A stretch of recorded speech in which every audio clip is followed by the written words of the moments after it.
दोस्तों आप सभी का स्वागत है आपके अपने YouTube चैनल सीखो इंग्लिश में। अगर आप इंग्लिश में बहुत कमज़ोर हैं, इंग्लिश ना तो पढ़ पाते हैं ना लिख पाते हैं, यहाँ तक कि दोस्तों इंग्लिश के छोटे छोटे वर्ड्स नहीं पढ़ पाते, तो ये वीडियो सिर्फ आपके लिए है। आज मैं आपको बिल्कुल शुरू से एकदम ज़ीरो से इंग्लिश सिखाऊंगा, जिससे आपको इंग्लिश पढ़ना लिखना आ सके और साथ ही दोस्तों आप इंग्लिश में बात भी कर सके। तो चलिए शुरू करते हैं हमारा आज का वीडियो, जो कि एक स्टोरी है, कहानी एक जूते वाले की, story of a shoe maker. एक बहुत अच्छी मोटिवेशनल स्टोरी है दोस्तों, बहुत अच्छा मोरल सीखने को मिलेगा इस स्टोरी से। तो चलिए शुरू करते हैं हमारी आज की स्टोरी। पेन कॉपी पेंसिल जो भी आपके पास से निकाल लीजिए और निकाल करके हमारे साथ साथ दोस्तों नोट करते चलें, ठीक है।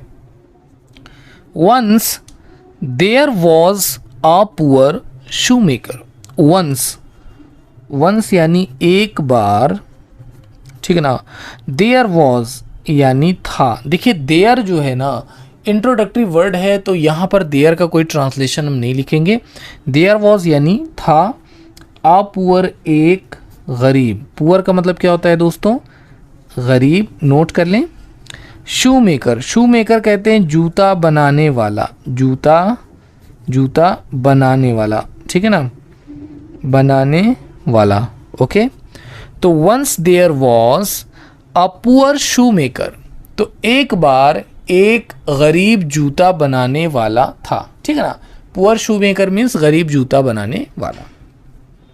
नेम्ड करीम, नेम्ड यानी नाम का या नामक, ठीक है ना। करीम, उसका नाम क्या था? उसका नाम करीम था। तो once there was a poor shoe maker named Karim, एक बार की बात है, एक गरीब जूता बनाने वाला था जिसका नाम करीम था। He lived in a small village, ठीक है ना। He lived, वह lived का मतलब रहता था, ठीक है, वह रहता था। इन का मतलब में, a small एक छोटे गांव में। विलेज मीन्स क्या होता है? गांव। तो वो एक छोटे गांव में रहता था। एंड मेड, और मेड का मतलब क्या? बनाता था। और वो बनाता था क्या? शूज़ बनाता था, यानी कि जूते बनाया करता था।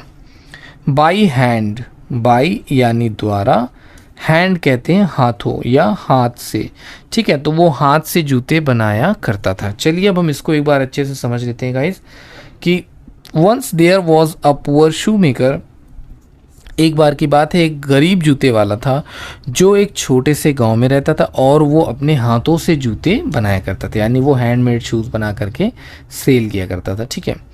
Every day he worked hard, every day, every यानी प्रत्येक, डे दिन, प्रत्येक दिन, ही वह, वर्कड काम करता था, वो काम करता था, हार्ड यानी सख्त या मेहनत से कह लें, सख्त या मेहनत से। Every day he worked hard, हर दिन वो मेहनत से काम करता था। But people didn't buy his shoes, लेकिन पीपल यानी लोग, ठीक है। डिडंट बाई, डिडंट देखिए डिड लगा ना, ये डिड है डू की पास्ट फॉर्म। डिडंट बाई नहीं खरीदते थे, नहीं बाई खरीदते, ठीक है ना, खरीदते थे। बाई का मतलब होता है खरीदना, लेकिन डिड नॉट लगा है, तो इसका ये मतलब हुआ दोस्तों कि ये पास्ट में है, यानी जो आप पढ़ रहे हैं ये पास्ट फॉर्म में है। और पास्ट फॉर्म में जब कोई चीज़ होती है तो वहाँ पे हम क्या यूज़ करते हैं? पास्ट फॉर्म में जब कोई चीज़ होती है वहाँ पे डिड लगा देते हैं। तो लोग नहीं खरीदते थे हिज शूज़, उसके जूते, यानी जो वो जूते बनाया करता था उसको लोग नहीं खरीदते थे। दोस्तों यहाँ पर एक परोपकार की बहुत अच्छी आपको ये मोरल मिलेगा सीखने को, इस कहानी से एक सीख मिलेगी। बहुत प्यारी स्टोरी है। Because they looked simple, because क्योंकि, तो लोग क्यों नहीं खरीदते? तो उसका क्या कारण था? क्योंकि दे यानी वे कौन? वे जूते जो वो बनाया करते थे। लुक्ड का मतलब दिखते थे, सिंपल यानी सरल, क्योंकि जूते बहुत ही सरल दिखते थे, बहुत ही सिंपल दिखते थे, यही कारण था कि लोग उससे जूते नहीं खरीदते थे। वन डे आ स्ट्रेंजर केम। वन डे, चलिए पहले मैं पेज अप कर लेता हूँ ताकि आपको कोई दिक्कत ना। वन डे, एक दिन, एक दिन, ए यानी एक, स्ट्रेंजर, स्ट्रेंजर कहते हैं अजनबी। तो एक दिन एक अजनबी, केम का मतलब आया। एक दिन एक अजनबी आया टू हिज शॉप, टू यानी को, हिज यानी उसके, शॉप दुकान। तो एक दिन एक अजनबी उसकी दुकान पर आता है एंड बॉट और ख़रीदा। देखिए बाई का मतलब ख़रीदना, बॉट का मतलब ख़रीदा या ख़रीद लिया, ठीक है, ख़रीदा या ख़रीद लिया। तो एक अजनबी आता है और उसकी दुकान से वो ख़रीद लेता है अ पेयर, एक जोड़ा। पेयर का मतलब क्या होता है? पेयर मीन्स जोड़ा। तो वो एक जोड़ा ख़रीद लेता है। क्या ख़रीदता है? उसके जूतों का एक जोड़ा ख़रीद लेता है, ठीक है ना। उसके जो जूते रहते हैं उनका वो एक जोड़ा ख़रीद लेता है, ठीक है। The next day, next day यानी अगले दिन, अगले दिन, मैनी पीपल, मैनी यानी बहुत से, ठीक है, बहुत से, पीपल यानी लोग। तो अगले दिन बहुत से लोग केम, केम का मतलब आए। आस्किंग, आस्किंग यानी पूछते हुए, क्या पूछते हुए? For shoes like one, for का मतलब हो गया के लिए। अब देखिए बहुत ही अद्भुत कहानी, बड़ी प्यारी स्टोरी है दोस्तों। तो यहाँ पे हमको परोपकार की डेफिनेशन समझ में आएगी। आस्किंग फॉर शूज़ यानी जूता। तो जो लोग आए थे वो जूता मांग रहे थे। लाइक यानी जैसा, द वन यानी एक, स्ट्रेंजर वोर, स्ट्रेंजर यानी जो अजनबी था, ठीक है ना। तो उसने जैसे जूते पहने थे। वोर का मतलब पहने, देखिए वियर का मतलब होता है पहना, यहाँ पे वोर है यानी पहना, ठीक है ना। तो पहने थे, ठीक। तो the next day many people came asking for shoes, अगले दिन बहुत से लोग आए जूता पूछते हुए, ऐसा जूता जो कि उस अजनबी इंसान ने पहना था, ठीक है ना। तो अब यहाँ पे वो भी कंफ्यूज हो रहा है दोस्तों कि क्या हो रहा है। करीम वॉज शॉक्ड, करीम था, वॉज यानी था, शॉक्ड यानी आचंभित, वो आचंभित था कि भाई हो क्या रहा है, नहीं है, वो आचंभित था, ठीक है। ही आस्क्ड वन कस्टमर, ही यानी उसने, आस्क्ड मतलब पूछा, तो उसने पूछा, वन कस्टमर एक ग्राहक से। तो एक ग्राहक से करीम क्या करता है? करीम पूछता है कि why do you want my shoes, क्यों, डू यू यानी आप, वॉन्ट का मतलब चाहते, वाई डू यू वॉन्ट आप क्यों चाहते हैं, माई शूज़ मेरे जूते, माई शूज़ मेरे, तो आप मेरे जूते क्यों चाहते हैं, why do you want my shoes. कौन कह रहा है? करीम पूछ रहा है एक कस्टमर से, क्योंकि वो कंफ्यूज है कि अभी तक तो इतनी सेल नहीं थी, अचानक से इतने लोग आ रहे।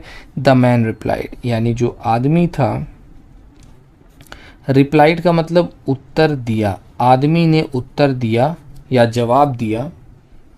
अ big business man wore your shoes in a TV interview. A big business man यानी एक बड़ा व्यापारी, तो एक बड़ा वोर, ठीक है ना। वोर का मतलब पहना था, पहना था, योर शूज़ आपके जूते, आपके जूते, ठीक है ना। आपके जूते एक बड़े व्यापारी ने पहना था। इन आ टीवी, इन का मतलब में, आ यानी एक, टीवी कहते हैं टेलीविज़न को, इंटरव्यू यानी साक्षात्कार, इसको क्या कहते हैं? साक्षात्कार कहते हैं इंटरव्यू को। तो एक बड़े व्यापारी ने एक इंटरव्यू के दौरान उन जूतों को पहना था। He said your shoes are the most comfortable he ever had. He said, वह बोला, यानी उस अमीर आदमी ने बताया, योर शूज़ यानी आपके जूते, आपके जो जूते जो आप बनाते हैं, आर, आर मीन्स हैं, मोस्ट यानी सबसे, ठीक है ना। मोस्ट का मतलब सबसे, कंफर्टेबल, कंफर्टेबल का मतलब होता है आरामदायक, कि आपके जूते सबसे ज़्यादा आरामदायक हैं। ही एवर हैड, ही यानी उसने, उसने, एवर हैड अभी तक, अभी तक पहने, ठीक है ना। तो अभी तक पहने हुए जूतों में उसका वो जूता सबसे ज़्यादा कंफर्टेबल, सबसे ज़्यादा आरामदेह है। ये बात किसने बताई? उस बड़े व्यापारी ने। कहाँ बताया? टीवी के इंटरव्यू में। अब देखिए दोस्तों कितना उदार हृदय का व्यक्ति था जिसने ऐसा किया। Karim couldn't believe it. Karim couldn't यानी नहीं सका था, नहीं सका था। बिलीव का मतलब भरोसा करना, ठीक है। बिलीव मतलब क्या होता है? भरोसा करना। तो करीम भरोसा नहीं कर पाया था इट यानी कि यह, कि ऐसा हो सकता है कि एक इतना बड़ा व्यापारी जो हमारे जूतों की तारीफ कर रहा है। That stranger was a famous businessman in disguise, ठीक है ना। तो वह जो स्ट्रेंजर यानी जो अजनबी था, ठीक है ना, तो वो जो अजनबी था वो क्या था? वॉज यानी था, अ फेमस एक मशहूर। फेमस का मतलब क्या होता है? मशहूर या विख्यात। बिजनेसमैन यानी कि व्यापारी, ठीक है ना। एक बहुत ही मशहूर व्यापारी था, ठीक है। तो वो बड़ा व्यापारी था। इन डिस्गाइज, ठीक है, ठीक है। तो इनका मतलब होता है में, डिस्गाइज का मतलब होता है भेष। तो भेष में या मतलब होता नहीं कि, ठीक है। तो वो बड़े ही मशहूर व्यापारी थे, बड़े बिजनेसमैन थे। He had tested Karim's honesty and skill. He had यानी उसने, टेस्टेड जांचा था, ठीक है ना। उसने जांचा था यानी चेक किया था, जांचा था। करीम्स यानी करीम की ऑनेस्टी ईमानदारी। तो उसने करीम की ईमानदारी को जांचा था। एंड स्किल और कौशल को और हुनर को, कि करीम के अंदर क्या हुनर है, ठीक है ना। उसके बाद क्या होता है दोस्तों, आगे देखते हैं। Now Karim's shop became famous. तो अब क्या हुआ? नाउ यानी कि अब, करीम्स यानी करीम की शॉप दुकान, बिकेम का मतलब हो गई। क्या हो गई? फेमस, मशहूर हो गई, ठीक है ना, विख्यात हो गई, मशहूर हो गई। He trained other open new shops and became successful. He trained others, उसने, ट्रेंड का मतलब प्रशिक्षित किया, प्रशिक्षित किया। तो उसने प्रशिक्षित किया अदर्स यानी दूसरों को, उसने दूसरों को प्रशिक्षित किया। ओपनड न्यू शॉप, ओपनड यानी खोली, न्यू नई, शॉप्स दुकानें। उसने नई दुकानें खोली। एंड बिकेम और बन गया, और बिकेम का मतलब बन गया, और वो बन गया सक्सेसफुल यानी कामयाब, और वो कामयाब बन गया या कामयाब हो गया, ठीक है ना। तो चलिए आगे बढ़ते हैं दोस्तों। The suspense was he didn't know who the stranger was, ठीक है ना। तो द सस्पेंस, यहाँ पे जो सस्पेंस था, ठीक है ना, सस्पेंस यानी एक तरह का राज समझ लें, ठीक है। क्या था कि ही डिडेंट यानी वह, डिडेंट नो नहीं जान पाया, वो नहीं जान पाया, ठीक है ना, वो नहीं जान पाया था कि हु यानी कौन, स्ट्रेंजर यानी अजनबी, वो जो अजनबी था, ठीक है ना, वॉज यानी था, वो कौन था। तो वो नहीं जान पाया कि वो अजनबी कौन था। अनटिल यानी जब तक, ही सॉ उसने देखा, हिम यानी उसे, ऑन टीवी, ऑन यानी पर, टीवी आप जानते दोस्तों टेलीविज़न को कहते हैं। तो दोस्तों हमारे समाज में कुछ ऐसे लोग भी हैं जो दूसरों का भला करने के लिए कुछ भी नहीं सोचते दोस्तों, और वो बिल्कुल हेल्प करते हैं, दिल से हेल्प करते हैं, मदद करते हैं। ऐसे ही लोगों को हमारे समाज की ज़रूरत है दोस्तों। फिर से मिलते हैं एक नए वीडियो में। Thank you so much for watching this video. आज का वीडियो थोड़ा सा लेट आया दोस्तों, काम की बिजीनेस की वजह से, लेकिन आगे से जो वीडियोज़ होंगे वो टाइमली अपलोड होते रहेंगे। फिर से मिलते हैं एक नए वीडियो में। Thank you so much for watching this video guys. Keep watching and keep learning guys.